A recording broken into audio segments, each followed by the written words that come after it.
Tiedättekö, kun on semmoinen flow-tila joskus, niin nyt oli semmoinen... Jussin flow ei kyllä kantanut tänne loppuun asti. Hiljalleen tartut uudelleen elämään, sen vielä näet.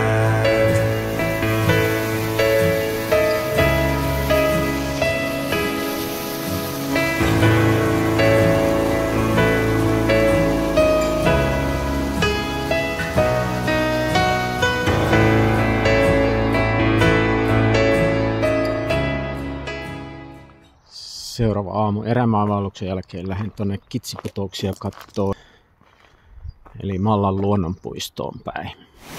Niin, tää on sitten se Kitsiputoukset, hieno tommonen siroputous. Pitsuskönkällä on semmonen jylhä. Tää on tämmönen vähän niin kuin rihanna siellä, että se on joku rankemman puoleinen, joku King Diamondi ehkä siellä. Se Pitsusköngäs, mutta tää on upea.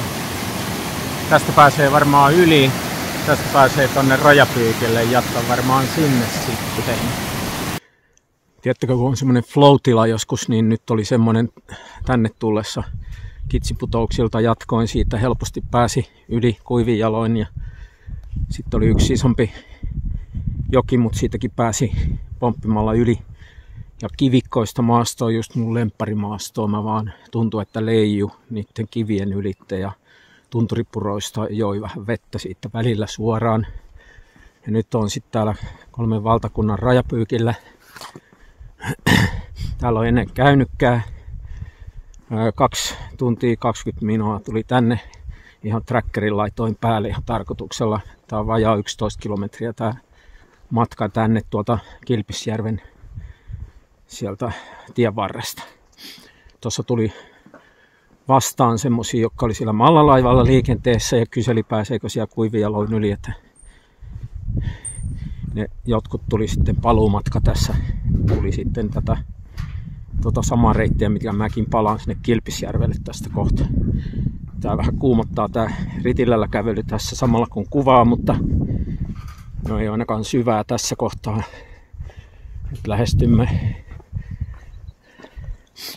Onpa kaunis keltainen mötti siinä. Suomi. Jahas, mennään sitten tänne.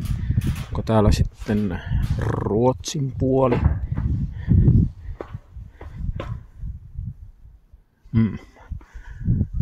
Joo, 3 kronor. Nyt me ollaan Ruotsissa. Ja sitten otetaan 1 maapongaus tässä vielä. No, olen mennyt Norjassa ennenkin ollut, mutta siinä Norjan kyltti.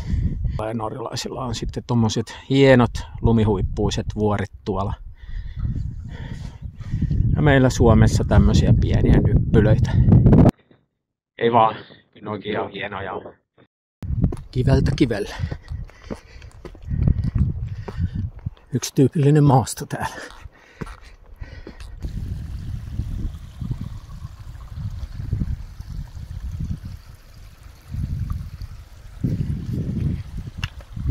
Tunturipureen raikkautta.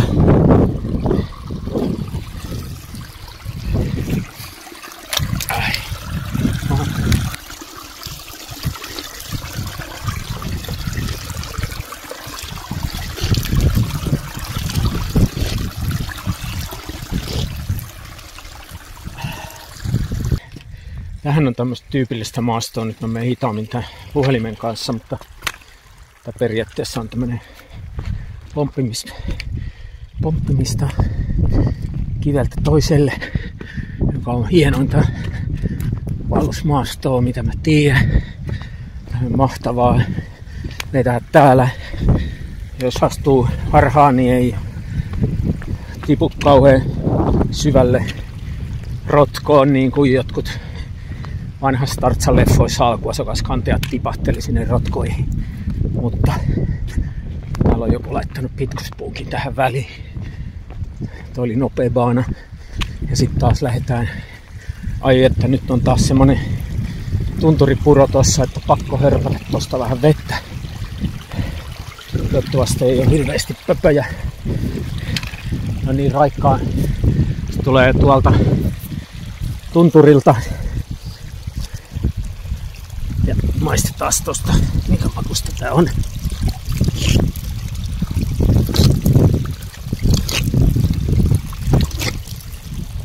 Jes. Vielä. Hyvä. Siis kaikki lumi ei läheskään täällä sulanut.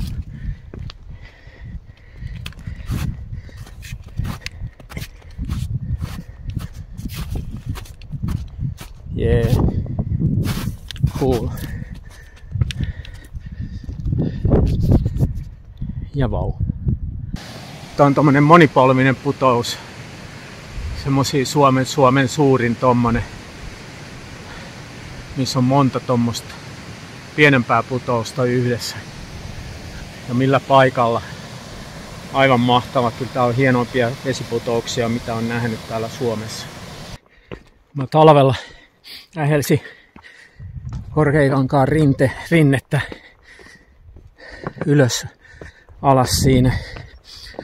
Niin nyt voi sanoa, että ei siinä nyt ihan turhaa sielläkään pyörinyt. Tää nyt kantaa hedelmää kuitenkin täällä. Mä otan tän tämmöisenä fyysisenä suorituksena. Kyllä. Ja tää tuntuu ihan pirun hyvältä. Haastaa itteensä. Täytyy taas mennä vähän hitaammin puhelimen kanssa. Tähän on joku tehnyt ystävällisesti tämmöiset laatatkin tolle ylitykselle. Ja kyllä täällä saa nousua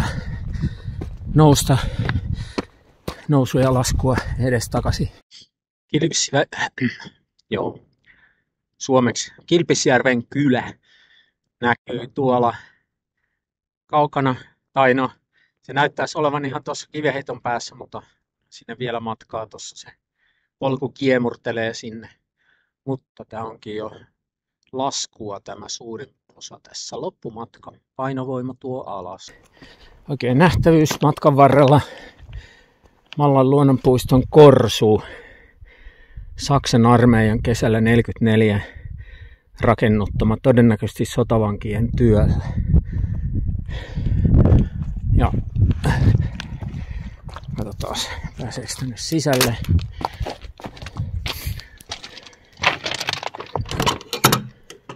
Pääsee.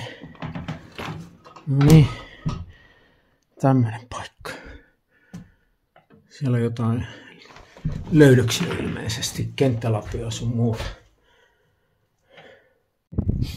Voisin todeta, että mun vanhemmat Salomonit ehkä vetelee viimeisiä. Ne on hyvin palvellutkin ja istuu jalkaan tosi hyvin. Katsotaan, kestääkö tämän loppumatka vielä. Aika vähän irvistelee jo tuolla. Tässä ollaan loppuvaiheessa matkaa. Tässä on tää loppukoski. Vai olisiko tää niinku Valkeakoski? Meni aivan sama aika mennessä ja tullessa. Nyt tullessa otin näitä videopätkiä kyllä tässä jonkun verran. Siinä meni jonkun verran aikaa. Toisaalta Jussin flow ei kyllä kantanut tänne loppuun asti, että nyt tää oli kyllä ihan jo semmoista ihan tosiaan suorittamista tää loppu. Mietin vielä, että sitten lähtisi tonne saanahuiputukseen tänään iltalenkille Kilpisjärvestä, että mä viihdyn täällä muutenkin. Tuo Tundra on ihan hyvä paikka olla yötä. Ja käsivarsi muutenkin tuntuu mun paikalta. Tästä paikallisesta kopista tämmönen pikkuinen välipala. Sitten suuntana Saanatunturiin. Tästä lähtee sitten saunan retki, pieni lepotauko tuossa autossa ja lätty ja vaatteenvaihtoa. Nyt tuntuu siltä, että nyt voisi vetästä tonne huipulle. Alku, tääkin menee kun tunturi koivikossa, mutta tää on ihan erilainen tämmönen hiekkat polku. kumpuilee pikkuhiljaa ylöspäin saanalle 3,4 kilometriä. Tuossa oli vähän tiukempi nousu. Ollaan jo aika vähemmän korkeammalla. Ja sitten tuli tämmönen portaat ja kota. Kotahan se on. Täällä onkin aika paljon kulkijoita. Ees sun taas. Jopa tulee muutama sana vaihdettua. Ainakin tuo toisella 3 valtakunnan rajapyykin reitillä. Olin jopa sosiaalinen vähän aikaa. Ja puhuin ulkomaankieliäkin muutaman sanasen. Vähän kyllä jo hengästyttää. Tämä on hidas kiiruhtaminen, se on tärkeä. Mutta nyt tuli tämmönen kuntoportaat, korkea kangas. Onkohan tässä enemmän kuin 401 askelmaa?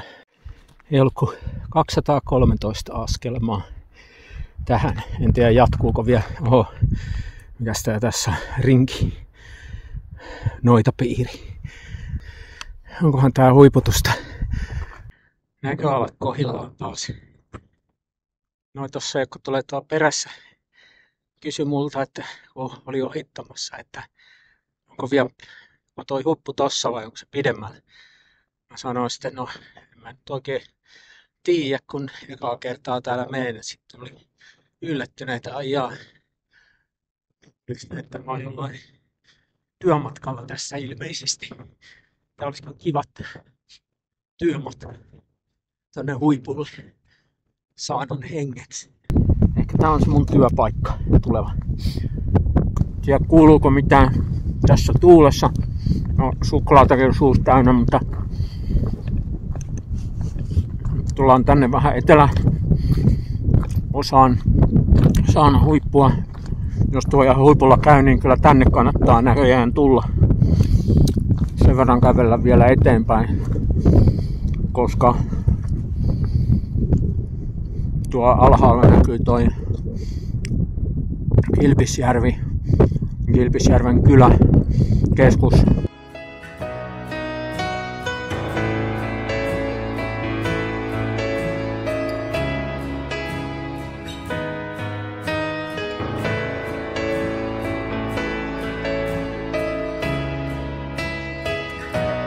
Luokses jään, kun hämärtää, kun myrskyä halotalla jää. Tässä ei ole hyviä paikkoja, aina välillä on, mutta siinä on tämmöistä avokallioa, irtosoraa, kaikenlaista, joka tekee vähän hankalaksi tämän laskun. Mutta on hyviäkin paikkoja kyllä. Katsotaan tuosta. Nämä on pahoja paikkoja tämmöiset. Huomaa, että väsyneenä noi riskit kasvaa. Siinä oli kerran semmonen puolikas liukuma irtosoraa kallion päällä ja meinas käydä köpelösti. Väsynyt kroppa tekee tepposia, mutta nyt ollaan jo melkein täällä alhaalla. Tuossa juttelin yhden keskisuomalaisen pariskunnan kanssa, että etureidet varmaan tutisee vähän pitkään tässä, kun on mennyt tätä alas. Niin ne kertoi sitten, että ne oli ollut Norjassa, huiputtanut semmoisen yhden vuoren siellä. Sanoi, että se oli semmoinen nelinkontiin suunnilleen mentävä välillä ylöspäin ja sitten se on kuulemma semmoinen lastenvuori siellä Norjassa, että paikalliset lapset käy siellä huiputtamassa sen vuoren. Laitan tuossa lopussa vähän juoksuksikin, kun alamäessä oli itse asiassa helpompi mennä juosten kuin kävellä. Mutta nyt perillä, yes. On tässä matkalla Kilpisjärveltä Leville, mutta poikkesin tämmönen puolen tunnin kiakan tänne Äkäslompolo, jossa on tämmönen ravintola Rouhe. Mä sain pari vuotta sitten tässä todella hyvä poronkäristysannoksen. Ja nyt pitää tietysti testata, että onko se nyt niin hyvä edelleen. Jees, tässä poronkäristys annostestissä. Ja oli se. Eli kannatti poiketa tässä. Oho, tässä mä talsin tonne levihuipulle. Tässä olisi kyllä toi kondolihissikin menisi tossa tommonen. Mutta otan ihan liikunnan kannalta tän. Nimittäin tuolla levihuipulla alkaa toi tommonen frisbeegolf-rata. Niin ajattelin mennä sen tosta heittelemään. Eli alamäkeä tullaan sitten kiemurrelle ja kiekkoja mettästä etsiskellen sitten kovasti. Tuossa oli se suorin reitti, mutta ajattelin kuitenkin tuolta huoltotieltä kiertää. Ollaan niin korkealla, että tää vähän happisuus puuskututtaa. Muuten jyrkin nousumista on mennyt tällä reissulla ylivoimaisestikin. Mutta ei se tässä videossa tietenkään näy. No, ehkä vähän kuuluu äänessä. Jossain arviossa oli, että älä tuu yksin tänne heittelee, koska hukkaat kiekkoja. Mä luin jostain, että frisbeegolfia on kokeillut koko maailman väestöstä 0,2%. Eli voin sanoa sitten olevani ainakin 0,2% joukossa maailmassa. Parhaimmistossa siis tässä lajissa. Nyt on täällä yläasemalla ja tuossa ainakin äsken yksi pyöräilijä tuli tuolta hissistä ja jatko tonne. Tässähän on tämmönen Levi Bike Park. Aika komeeta alamäkeä. Tästä ei tule mitään fripa-videoa siitä, kun heittoja ei pystynyt oikein ottaa videolle. Eikä kannatakaan onneksi. Mutta kuulkaa, on kyllä hienoin reitti. Tai aika rankinkin reitti tänne ykköstiille. Ja nyt on yksi hienoimpia. Ylläksellä oli kanssa hienot maisemat, mutta kyllä tää on ihan mahtavat maisemat täältä. Tosta noin. Yes! 195 metriä par 4. Oho. Rupee naurattaa nää väylät. Korkiksen 18, niin on vähän kalpenee tän rinnalla. Hyvä kun siellä uskaltaa heittää. No täällä ei ole kuntoportaita tosi, mihin voi vahingossa heittää, mutta mitään hitossa mä löydän mun kiekon, kun mä heitän tonne. Toi kiekko on tuolla jossain. Se oli siinä yhden kiven vieressä, mä näin tuolta tiipaikalta. Nyt olisi tämmönen alamäki. Huomaan, että mä heitän ihan liian varovasti, mutta parempi silleen, kun mä en viittis noita kiekkoja hakea tuolta jostain. Ihan okosti mennyt. Plus ykkönen on mun paari. Voi väärään suuntaan se lähti. Jep. Tähän tuli kiekko tuolta ekalla. Tuo tie jossain tuo välissä pitää heitellä tästä tämän radan ylitte. Olisi jäänyt kyllä heittämättä mulla, jos tässä olisi nyt jotain kulkijoita tuossa, pyöräilijöitä. Viimeinen väylä. Kokeillaan tätä tällä taktiikalla. Sinne meni puskaan. Sitten seuraava.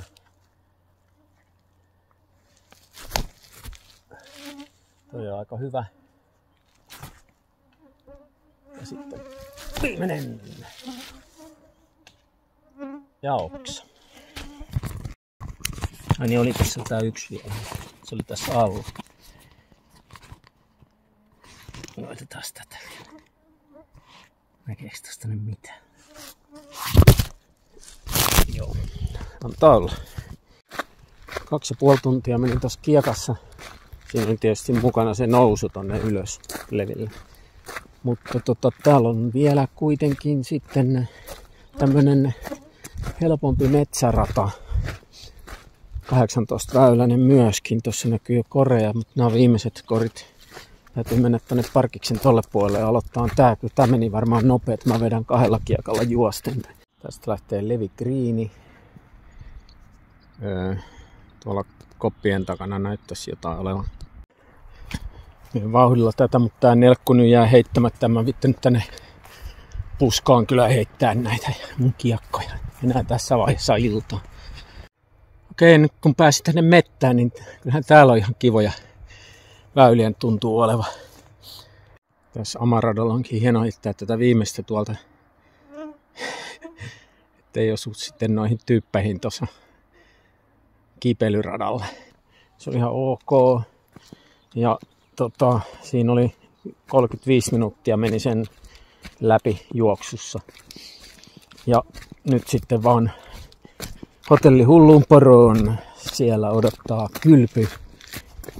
Ei muuta kuin kuplimaan. Mä juoksen vaan. Mä juoksen vaan. Kuivin jaloin selvitä ei kuitenkaan. Siis lähden juoksemaan.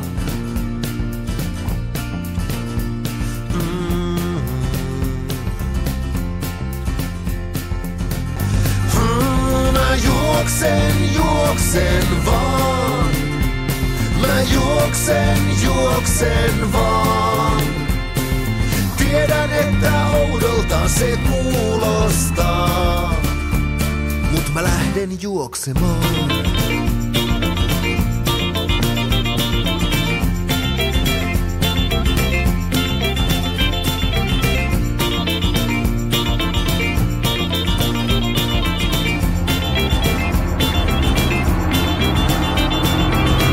I've had a very long hard day.